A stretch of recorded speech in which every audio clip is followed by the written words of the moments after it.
گرامی ہم نے ان کا ساتھ اختیار کیا ہے جن کا ساتھ اختیار کرنے کی وجہ سے ہم بھی بلند ہو گئے ہمارے گھر بھی بلند ہو صلوات پڑھے محمد والے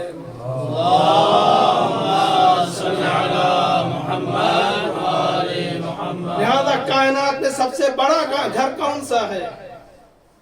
در اہل بیت۔ اور عزیزان گرامی چونکہ جنگ فاطمیہ شروع ہو چکے ہیں اس لیے تمام علماء کرام اور خصوصاً ذاکرین کرام مخاطبہ اعظام سے ایک گزارش ہے۔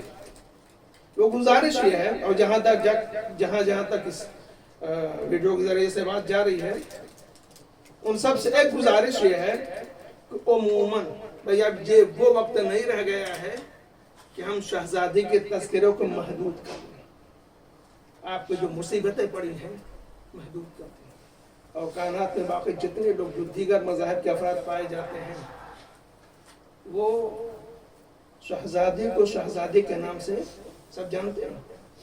نہیں جانتے ہیں نا؟ پیغمبر کو تو سب جانتے ہیں، رسول کو تو سب جانتے ہیں نا؟ لہذا جب بھی کسی مصیبت کا تذکرہ کیا جائے تو تنہا پیغمبر اسلام کی اس بیٹی کے نام پہ اکتفا نہ کیا جائے بلکہ کہا جائے پیغمبر کی بیٹی۔ جب بھی کوئی مصیبت بیان کی جائے رسول کی بیٹی کہا جائے، نبی کی بیٹی کہا جائے، پھر نام لیا جائے، تب جا کر یہ پیغام پہنچے گا کہ رسول کے انتقال ہوتے ہی، آپ کی وفات ہوتے ہی فوراً جس شخص سے تم مظالم اٹھائے گئے وہ کوئی اور فاطمہ نہیں تھی، کوئی اور زہرا نہیں تھی، بلکہ رسول کی بیٹی تھی، پیغمبر کی بیٹی تھی۔ لہذا یہ عنوان ہونا چاہیے تاکہ پوری کائنات میں یہ پیغام پہنچے کہ وہ کوئی اور خاتون نہیں تھی، اور فوراً ہی دروازے پر آگ اور لکڑی کا لایا جانا، فوراً ہی دروازے کو جلایا جانا اس بات کا ثبوت ہے کہ یہ لوگ انتظار کر رہے تھے کہ پیغمبر کی آنکھ بند ہو اور ہم اپنے مقصد کا آغاز کریں۔ اور عزیزان گرامی پیغمبر اسلام کو اچھی طریقے سے معلوم ہے کہ کیا ہونے والا ہے، اسی لیے آخر اوقات میں جب پیغمبر اسلام مولا علی کو دیکھتے، جناب فاطمہ زہرا کو دیکھتے، حسنین علیہ السلام کو دیکھتے تو بے اختیار رونے لگتے، کثرت سے رونے لگتے۔ عزیزان گرامی جب پیغمبر سے پوچھا گیا یا رسول اللہ گریے کا سبب کیا ہے، آپ کیوں رو رہے ہیں، کیوں گریہ کر رہے ہیں، کیوں بکا کر رہے ہیں، تو پیغمبر اسلام آواز دیتے ہیں گویا میں دیکھ رہا ہوں کہ علی کے سر کے اوپر ابن ملجم ضربت لگا رہا ہے، گویا میں دیکھ رہا ہوں میری بیٹی کے اوپر جلتا ہوا دروازہ گرایا جا رہا ہے، گویا میں دیکھ رہا ہوں کہ حسن کی ران میں زہرا آلود خنجر لگایا جا رہا ہے اور انہیں زہرا آلود پیالے سے شہید کیا جا رہا ہے، گویا میں دیکھ رہا ہوں میرا لاڈلہ حسین میدان کربلا میں ذبح کیا جا رہا ہے۔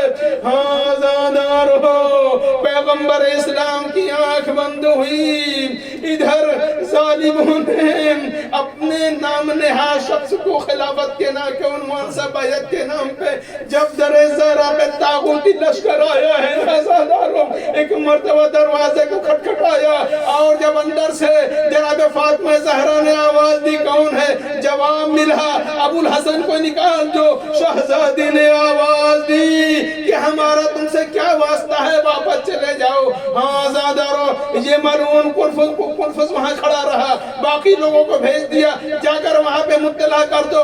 ادھر سے آواز آئی کہ انہیں دھمکی دو کہ اگر دروازے کو نہ کھولا جائے گا اور علی اپنے ساتھیوں سمیت باہر نہ نکلیں گے تو ہم دروازے کو آگ لگا دیں گے۔ شہزادی نے عجب نہیں اپنے بابا کے زمانے کو یاد کیا کہ میرے بابا کس طریقے سے حسن و حسین سے محبت کیا کرتے تھے، کیسے ان کا لاڈ پیار اٹھایا کرتے تھے۔ ایک مرتبہ اس زمانہ یاد آیا اور آواز دی تم اس گھر کو آگ لگا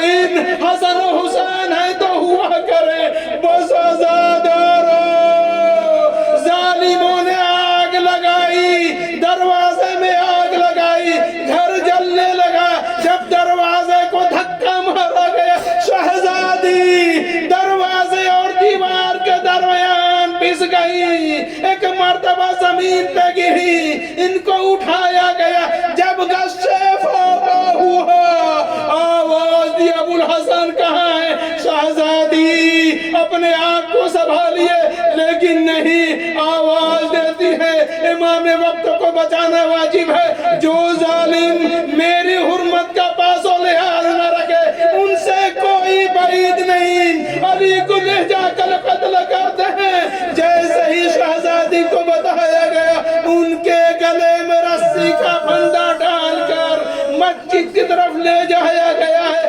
شہزادی جلدی جلدی آگے بڑھی خواتین بنی ہاشم ساتھ میں ہیں حسنین ساتھ میں ہیں آگے بڑھنے کے بعد مولا کا دامن پکڑا آواز دی ابو الحسن کو چھوڑ دو میں نے نہیں لے جانے دوں گی ایک ظالم آگے بڑھا آپ کے دستے مبارک پہ ایک مرتبہ تلوار کے دستے سے حملہ کیا ہاتھ دامن سے چھوٹا ظالم مولا کائنات کو لے کے چلے گئے ایک مرتبہ شہزادی نے آواز دی خلو ابو الحسن کو چھوڑ دو ورنہ میں چادر سر سے اتار دوں گی بالوں کو بکھرا دوں گی اتنا سننا تھا مسجد کی دیواریں بلند ہو گئی اور آواز مسجد میں مجمع ہے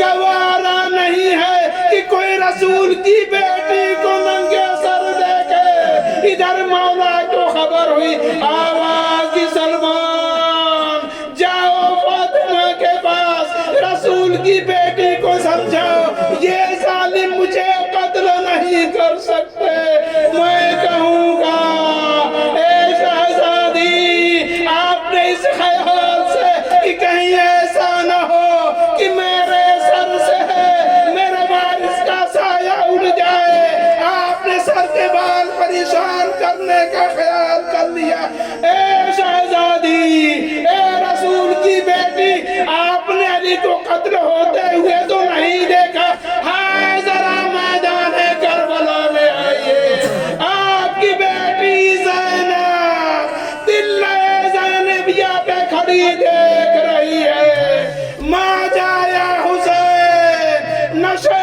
میں پڑا ہوا شمر ملون سینے پر سوار خشک خنجر کند خنجر خشک گلے پہ چلا رہا ہے جب کوئی مددگار نظر آیا خود ظالمی کو پکارا اے پسر سہار تو کھڑا دیکھ رہا ہے میرا مجایا اللہ رحمت اللہ وسيعلم الذين ظلموا ما يجرون